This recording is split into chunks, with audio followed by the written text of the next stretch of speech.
Hey everybody, this is Christopher Wook from Android Authority. While it is technically the morning while I'm recording this, it still feels like night to me, and earlier today I was in New York City for the Verizon HTC DROID DNA event.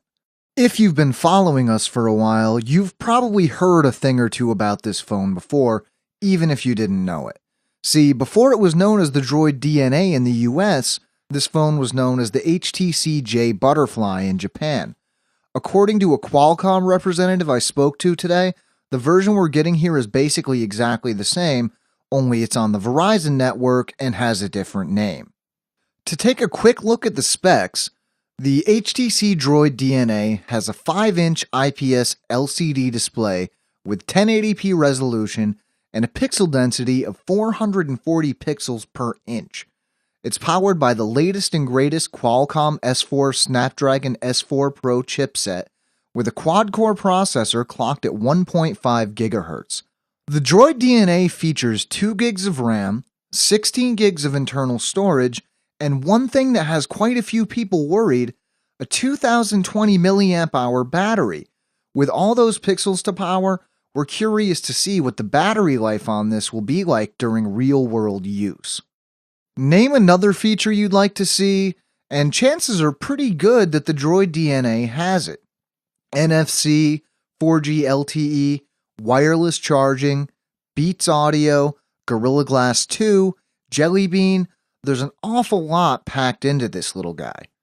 Now I'll be honest, before I saw the HTC DROID DNA's 1080p display with my very own eyes, I really doubted that I'd even be able to see the difference between 720p and 1080p on such a small screen, and a lot of the times this can be true with the HTC DROID DNA.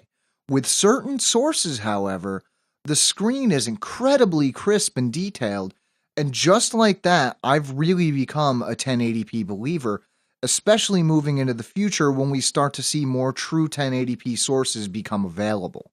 The HTC DROID DNA will be released on November 21st for $199.99 with a 2-year contract from Verizon. The device is exclusive to Verizon, so don't hold your breath to wait to see it on another carrier. Now we'd like to know, what do you think of the HTC DROID DNA? Are you drooling over that 1080p display or cringing at the possibility of low battery life? Let us know in the comments. This has been Christopher Wook for Android Authority, and as usual, we would absolutely love to hear your comments on this video, as well as your comments on the other videos on our channel. Thanks.